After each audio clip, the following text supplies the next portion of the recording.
오늘은 우리 교회 자체적으로 선교주일이라 이렇게 정하고, 예년에는 코로나 전에는 아까 말씀드린 대로 선교위원회 헌신 예배가 있었는데, 지금은 그걸 대신해서 선교주일로 지키면서 선교에게서 설교를 하고 2022년도 선교 사역을 다시 한번 다짐하는 그런 시간이 되었으면 좋겠습니다.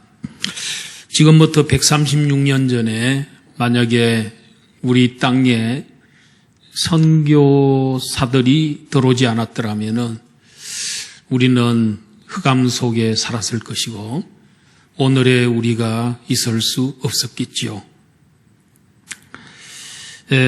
하나님은 항상 구원하는 방법을 보면 먼저 믿는 사람이 믿지 않는 사람에게 복음을 전함으로써 그 복음을 듣고 예수님을 믿고 구원받도록, 이게 하나님의 구원 방법이기 때문에 반드시 먼저 믿는 사람이 안 믿는 사람에게 복음을 전해줘야 되고 선교를 해야 됩니다.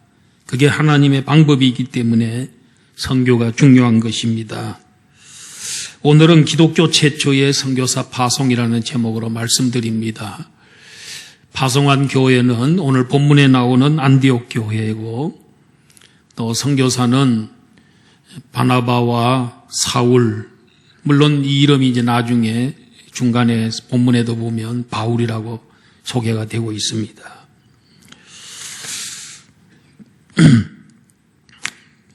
그 1절에 보니까 안디옥 교회에 선지자들과 교사들이 있으니 곧 바나바와 니게르라 하는 시몬과 구레네 사람 루기오와 분봉왕 헤롯의 젖동생 마나엔과 및 사울이라.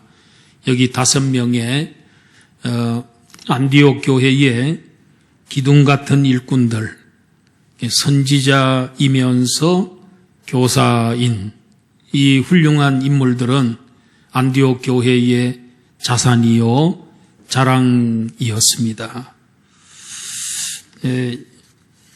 이들은 선지자이기에 미래를 볼 줄 아는 지식이 있었던 것입니다. 영안이 열렸던 겁니다. 성령이 충만하면 선지자가 될 수 있습니다. 자, 사도행전 2장 17절, 사도행전 17절 한번 띄워주시기 바랍니다. 여기에 보면은 하나님이 말씀하시기를 말세에 내가 내 영을 모든 육체에 부어주리니, 모든 육체라는 말은 모든 인간에게, 모든 사람에게 부어주겠다. 그냥 주는 게 아니고 들어부어 주겠다. 풍성풍성하게 부어주겠는데, 아낌없이 부어주는데, 그렇게 되면 너희의 자녀들은 예언할 것이요, 너희의 젊은이들은 환상을 보고 너희의 늙은이들은 꿈을 꾸리라. 여기에 예언하고 환상 보고 또 꿈을 꾸는 거, 이건 구약시대에 누가 이런 일을 했습니까?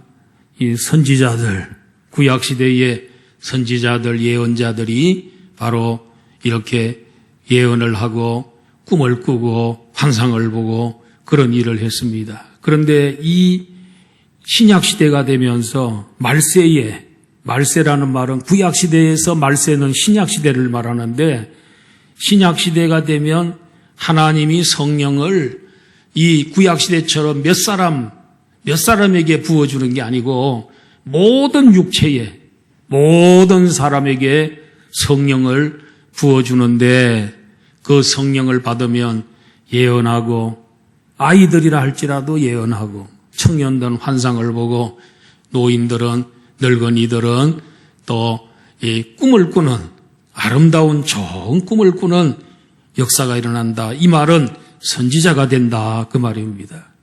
오늘날에도 성령 충만하면 여러분 남녀노소 빈부귀천 그런 거 차별하지 않고 누구에게나 선지자가 될 수 있는, 미래를 내다볼 수 있는 영안이 열리고 미래를 예언할 수 있는 사람이 된다는 것입니다. 우리도 성령 충만 받으면 우리 신약 시대의 예언자가 될 선지자가 될 수 있는 겁니다. 오늘날의 선지자는 설교자들이 선지자라고도 말할 수 있습니다.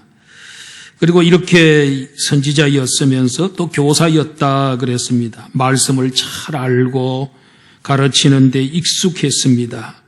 그러니까 안디옥 교회의 재산이지요. 그러면서 자랑이었던 것을 보게 됩니다. 그런데 이들이 뭘 했습니까? 주를 섬겨 금식할 때에 성령이 이르시되 내가 불러 시키는 일을 위하여 바나바와 사울을 따로 세우라 하시니, 이 5명의 일꾼들이 주축이 돼서 금식을 하니까 교인들이 또 같이 합세를 하게 됐겠죠. 그래서 금식을 하고 있었습니다. 사실은 이들은 금식을 안 해도 될 정도지요. 왜냐하면 성령이 충만하고 또 이들은 하나님 말씀에 대한 지식이 아주 풍부하고 말씀에 권세가 있고 그렇기 때문에 금식 안 해도 됩니다. 근데 이들이 금식한 것은 자기 자신에게 문제가 있어서 금식한 게 아니고 교회를 위해서 또 주님을 위해서 또 이 세상에 많은 불신자들을 위해서 금식하게 된 것이지요. 그래서 금식한 이유를 보니까 주를 섬겨 금식할 때에 주님을 더 잘 섬기기 위해서 주님을 더 사랑하고 또 이웃을 더욱더 사랑하고 예배를 더 잘 드리고 또 봉사도 더 잘하기 위해서 그들은 금식을 했던 것을 보게 됩니다. 그래서 오늘날 금식 중에 최고 좋은 금식은 자기에게는 아무런 문제가 없고 자기에게는 또 모든 것이 다 잘 돼가고 있음에도 불구하고 그럼에도 불구하고 그 어려운 금식을 하면서 하나님께 매달려 기도하는 사람, 이게 참 수준 높은 사람들이지요. 그런데 어떤 사람들은 지금 금식해야 될 상황이 됐는데 문제가 보통 문제가 아닌데 지금이야말로 이 참으로 어려운 일을 만났는데 또 회개할 것이 너무너무 많은데 그런데도 불구하고 금식을 해야 되는데 금식 안 하고 있는 사람들, 이런 사람들은 문제가 좀 있다고 볼 수가 있지요. 누가복음 2장에 보면 안나라고 하는 여선지자가 나옵니다. 이 안나라는 여선지자는 결혼하고 7년 동안 남편하고 살고는 사별을 했습니다.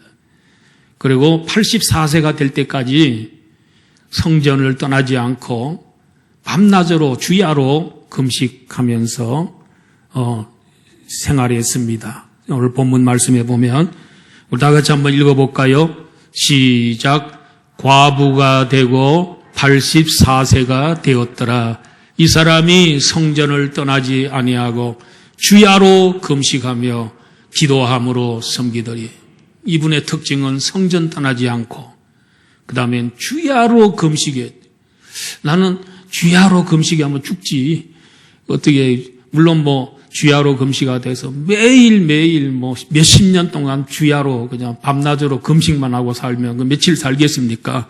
그러나 그런 의미보다는 물론 밥 먹을 때도 있고 이러지만은 그 중심이 주야로 금식하는 그런 중심으로 살았다. 그러니 여러분, 이렇게 자기에게 큰 문제가 있는 거 아닙니다. 그런데 나라를 위해서, 메시아가 오기를 위해서 주야로 성전 떠나지 않고 기다렸던 이 여인에게 하나님께서 어떤 복을 주셨나요? 마침 성전에 아기 예수님이, 메시아가 이 성전에 올라오게 돼 결례를 행하기 위해서, 어머니가 결례를 행하기 위해서 올라왔습니다. 아기를 놓고 40일 만에 정결 예식을 행해야 되는데 그걸 위해서 올라왔다가 드디어 이 안나 여선지자를 성전에서 만나게 됩니다. 얼마나 기뻤겠습니까? 하나님께서 이 여인 생명을 끝까지 연장시켜 주셨어요. 그래서 이 메시아를 그렇게 위해서 기도하더니 메시아를 만나야 된다. 너는 죽기 전에 메시아를 만나게 될 거다.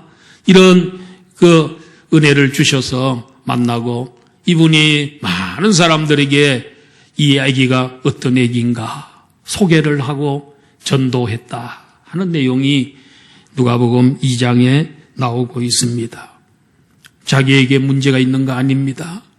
그런데 왜 어떻게 밤낮으로 싹 금식을 하면서 그 수십 년을 살았나. 참 얼마나 멋있는 그런 신앙인의 모습입니까? 성령께서 금식하는 사람들에게 일러시되 내가 불러 시키는 일을 위하여 바나바와 사울을 따로 세우라. 성령님이 말씀하셨습니다. 성령께서 불러 시키는 일이 뭐겠습니까? 그게 바로 세계 선교. 선교사를 파송하는 일. 그런데 이게 왜 성령님이 나타나셔가지고 다른 때는 보면 뭐 주님이 나타나시고 하나님이 나타나시는데 주로 여기에는 성령님이 나타나신 그건 뭐냐면 성령님께서 선교 사역은 성령님의 사역이라는 성부 하나님은 구원을 계획하시고 또 성자 예수님은 구원을 성취하시고 성령님은 그 예수님 하나님 계획한 거 예수님 성취한 거 그 구원이 우리 각자의 것이 되도록 적용시켜 주시고 믿게 만들어 주고 그 복음을 들을 때 거듭나게 해 주시고 그러기 때문에 이 성령의 도움이 없이는 구원을 받을 수가 없어요. 예수님이 십자가 그 부활 사건으로 이룬 그 구원을 내 것으로 만들 수 없어요.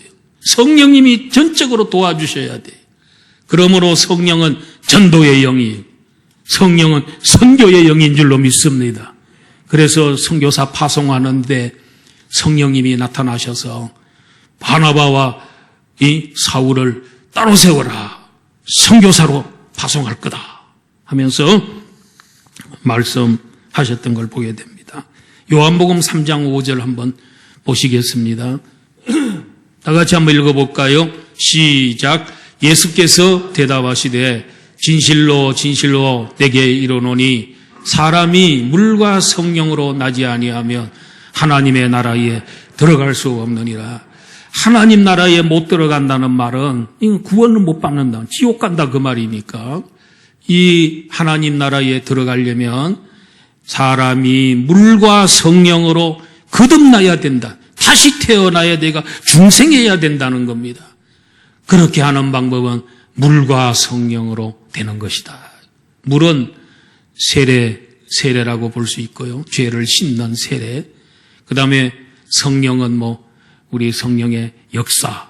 우리가 이 십자가의 복음과 부활의 복음, 구주되심의 복음을 들을 때 성령님께서 그 마음의 문을 열어주고 믿게끔 만들어줘야 됩니다. 그때 거듭나게 되고 중생하게 되는 거 아닙니까?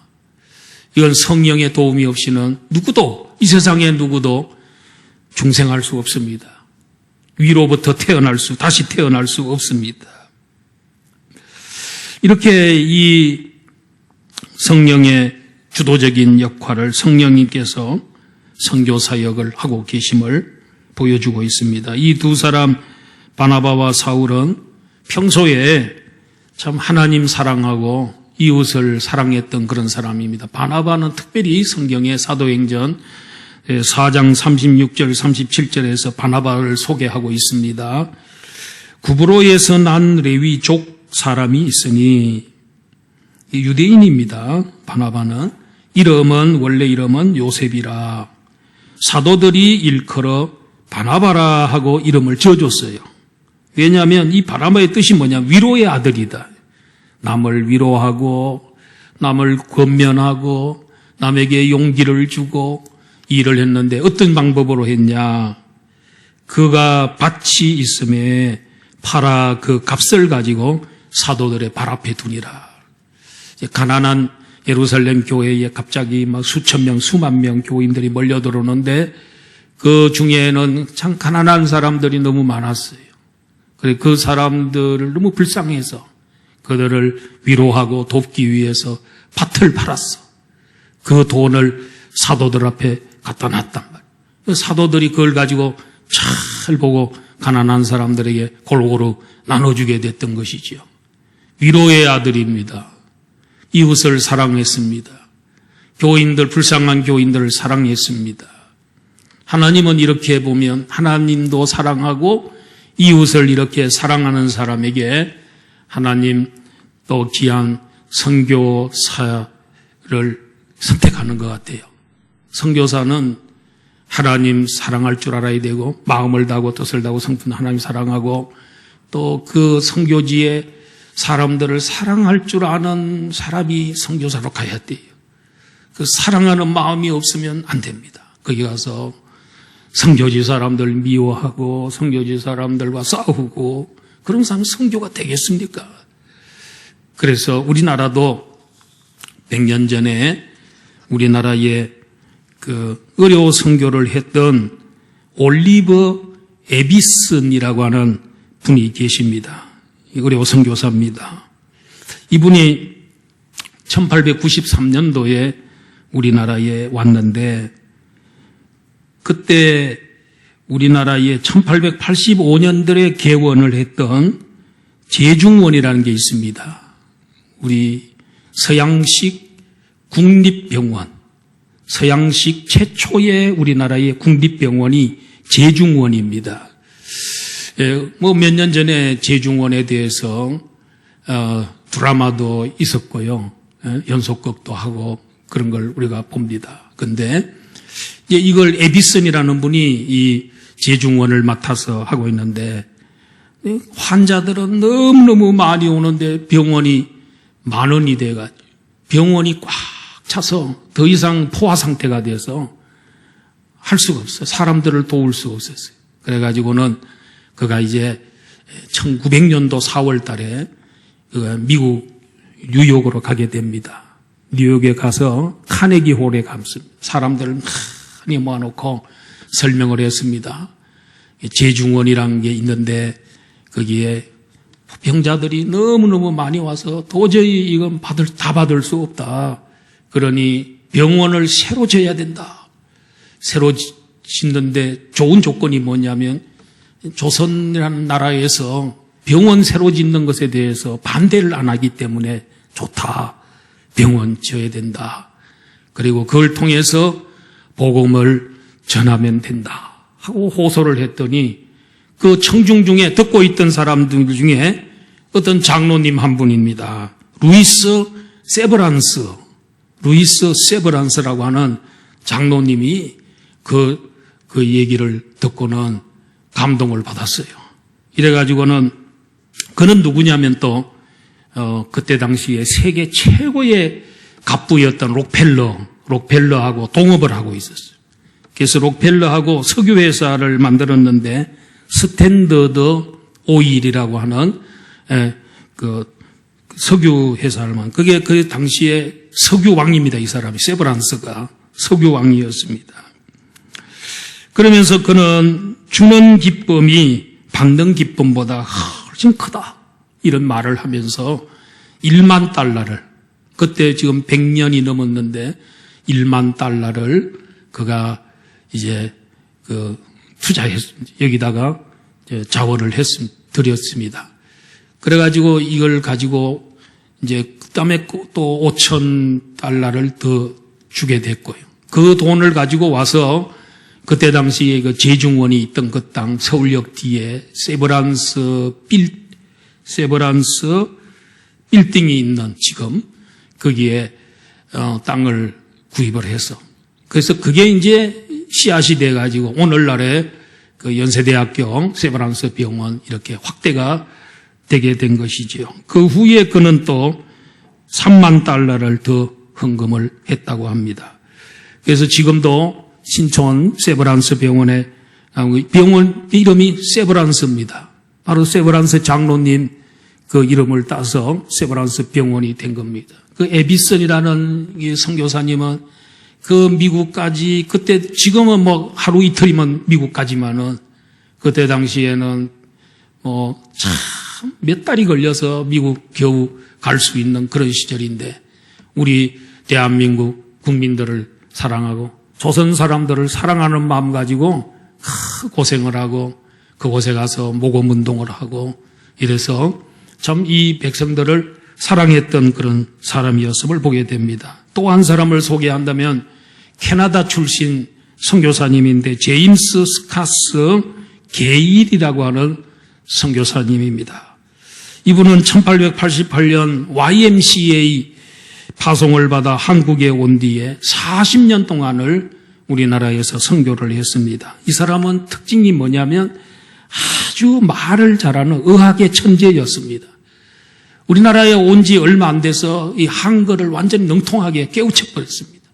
그래서 그가 한 게 뭐냐면 영한사전, 영한사전이고 한영사전, 우리나라 말을 영어로 사전을 만든 이 한영사전을 그분이 최초로 우리나라 최초로 만들었습니다.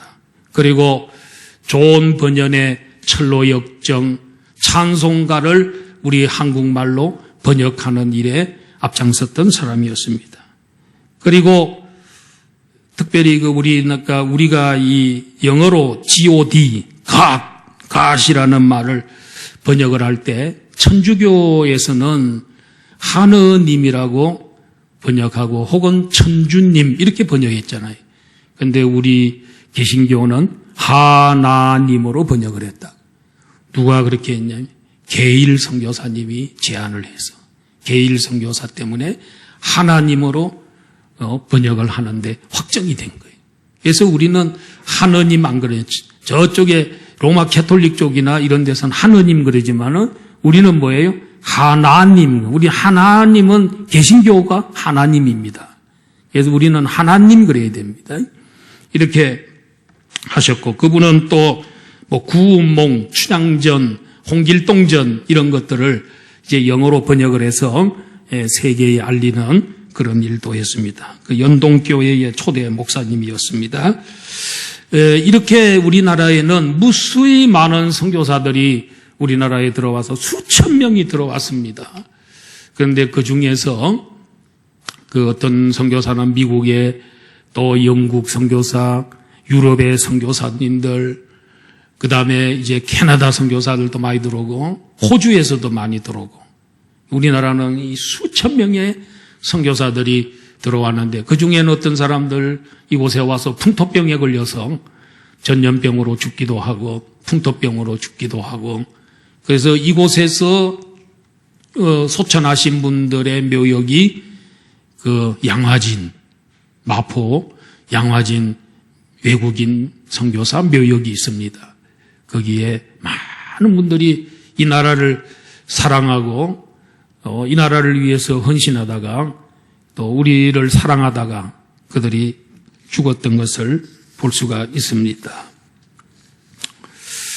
자, 여기에 이렇게 선교사들이 금식하면서 기도하고 있을 때에 3절에 보니까 이에 금식하며 기도하고 두 사람에게 안수하여 보내니라 그랬습니다. 안디옥 교회의 온 성도들이 선교사 파송을 앞두고 그 금식을 또 금식하면서 하나님께 기도했습니다. 안수했습니다. 파송하게 되었습니다. 이것이 바로 기독교 최초의 공식적 선교사, 안수받은 최초의 선교사들이었습니다. 어느 교회가 파송했습니까? 안디옥 교회입니다. 안디옥 교회는 예루살렘 교회가 아닙니다. 유대 땅에 있는 교회가 아니고 저 안디옥이라고 하는 그 시리아, 지금 말하면 시리아에 같은 그 멀리 있는 그와 같은 곳의 교회였습니다. 이방인 개척교회지요. 개척교회가 선교사를 파송한 것입니다. 우리 교회도 1998년 12월 20일 날에 김신환 선교사님 파송 예배를 교회에서 드렸습니다. 우리 교회 개척한 지 한 21년 만에 주파송 선교사를 아프리카 우간다에 파송을 하게 되고 지금 이제 김 선교사님 우간다에 파송된 지 23년이 되었습니다. 참 오래되었습니다. 벌써. 그리고 또 한 가지 우리 교회에서 열심히 하고 잘한 게 1990년 12월 2일 날에 이 아프리카 선교를 위해서, 우간다 선교를 위해서 온 나라 선교회를 조직을 했습니다. 성문교회 원로 목사이신 황정식 목사님 주축으로 저는 그 교회 부목사, 부교역자로 한 5년 있다가 왔기 때문에 목사님이 같이 동참하자 그래서 그때 창립 멤버로 같이 들어가서 해서 지금 32년째 하고 있습니다.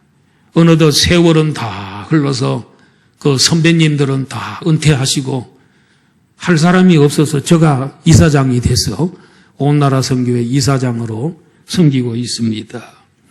지금 이 학교, 그 후에 이제 이 온 나라 선교회가 그 후에 학교를 세웠는데 우간다 개혁신학교 학교를 세웠습니다. 이 학교가 지금까지 1000여 명 이상의 졸업생들을 배출을 했습니다. 이 학교는 과가 3개입니다. 하나는 신학과입니다. 목사를 배출하는 과입니다. 목회자 배출하는 과입니다. 또 한 가지는 기독교 교육과입니다. 여기에 이제 졸업을 하게 되면은 지금은 아직까지 학위가 없기 때문에 초등학교 1, 2학년 정도 교사 자격증을 줍니다. 그리고 이제 얼마 안 있어서 학위가 나오게 되면은 고등학교 교사까지 할 수 있는 자격증이 주어지는 겁니다. 지금은 신학과만 문교부에 학사 학위가 나오게 돼 있습니다. 그리고 이제 한 가지는 기독교 교육과가 있었고, 그 다음에 음악과가 있습니다.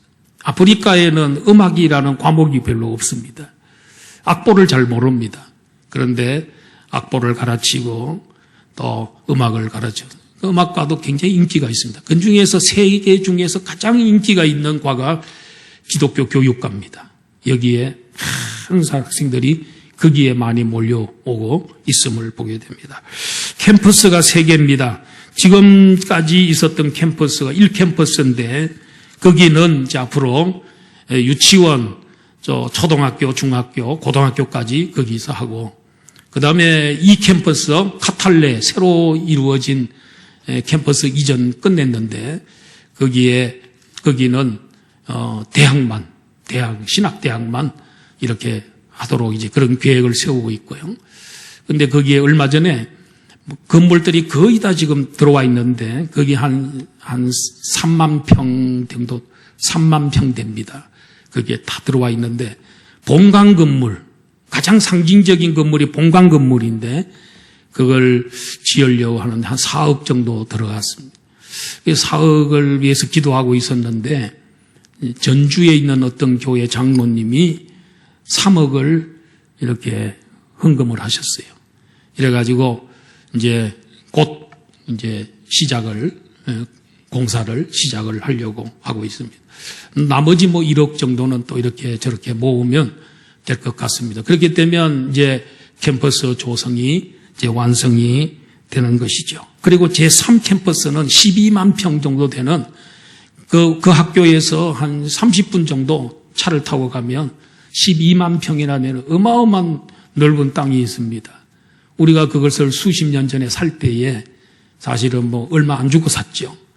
그때 살 때 뭐냐면 앞으로 이제 캄팔라가 이제 이 포화 상태가 되면은 그 연세대학교가 그 4대 문안에 거기 있다가 연세대학교 이 신촌 연세대학교 그 대지를 살려고 할 때 언더우드 선교사가 살려고 할 때 많은 사람들이 엄청 반대했습니다.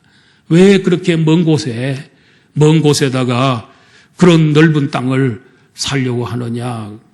그때는 땅값이 그야말로 참 너무 헐한 땅이었죠. 그러나 100년 후를 내다보고 언더우드 선교사가 그 땅을 고집하며 샀어요. 지금 그 연세대학교 그 땅 지금 좁습니다, 이제는. 그러니까 다른 지방 캠퍼스가 또 만들어지고 이렇게 되고 있지 않습니까? 그래서 우리도 이제 이 12만 평 땅을 살 때에 앞으로 그럴 일이 있을 수 있다. 우리 연세대학교를 보고 한번 사자 이래가지고 사놨는데 몇 억 주고 샀는데 지금은 수십억이 돼버리는 그런 땅이 됐습니다. 앞으로 거기에는 일반 대학 이런 것을 지금 계획을 지금 하고 있고요. 30분 거리면 별거 아닙니다. 도로 잘 딸리고 이러면 금방 가는 거리입니다. 여기서 이 평촌동 좀 가면 30분 안 걸리겠습니까? 그렇게 먼 거리도 아니지 않습니까? 그러니까, 그렇게 지금 발전을 하고 있고, 우리 온나라 선교회에서는 우리 학생들 기숙사 또 등록 이런 걸 돕기 위해서 월 500만 원씩 지원을 매달 하고 있고요. 우리 교회에서는 그 신학교를 위해서 한 달에 56만 원씩 이렇게 수십 년 동안 지금 변함없이 보내고 있습니다. 물론 그 중에는 이제 10만 원은 우리 캄팔라 목장에서 담당을 해주고 있죠. 작년도에 선교위원회 결산을 보니까 총 수입이 7,700만 원이 수입이 됐습니다. 어떻게 이렇게 어려울 때에 7,700만 원이 수입이 됐나. 그걸 보니까 이제 우리 본 재정에서 매달 100만 원씩 김신환 선교사님 선교 파송 지원금 쪽으로 100만 원을 지금까지 본 재정에서 담당해 왔습니다. 그게 이제 수입이 된 거죠. 그 다음에 선교헌금, 올해 선교헌금 작정한 거 보니까 1,500만 원이더라고요. 근데 선교 작정 안 하고 또 하신 분들도 많이 있어요. 그런가 하면은 또 목장 헌금들이 또 이렇게 모아지고 그러다 보니까 7,700만 원이 수입이 됐습니다. 지출이 7,200만 원. 그래서 잔액 2월금이 500만 원이 넘어가는 정말 항상 연말이 되면 선교비가 어려웠는데 초유의 사태가 500만 원을 넘겨주는 일이 일어나게 되었습니다. 지금 현재 우리 교회는 선교사나 선교지에 15곳에 후원을 하고 있고요. 또 국내의 어려운 교회들, 시골 미자립 농어촌 미자립 교회들인데 18개 교회, 그리고 기타 단체 3곳에서 총 36곳에 선교하고 있습니다.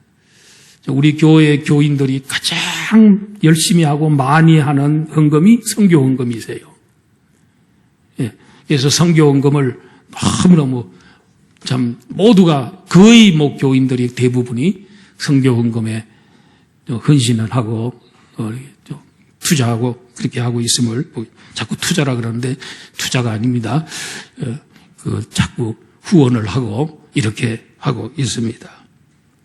우리는 한 목장이 한 선교지를 담당한다. 가정교회 시작하면서 그걸 우리 원칙으로 내세웠는데 지금까지 그걸 잘 지키고 있습니다. 그래서 올해는 아마 1억을 넘게 수입을 초과 달성했으면 좋겠다 하는 그런 생각이 듭니다. 그래서 이 선교지 상당히 어렵습니다. 코로나 때문에 선교사들이 많은 선교사들이 다 철수했습니다. 특별히 중국의 선교사들 대부분 다 들어왔고, 그 다음에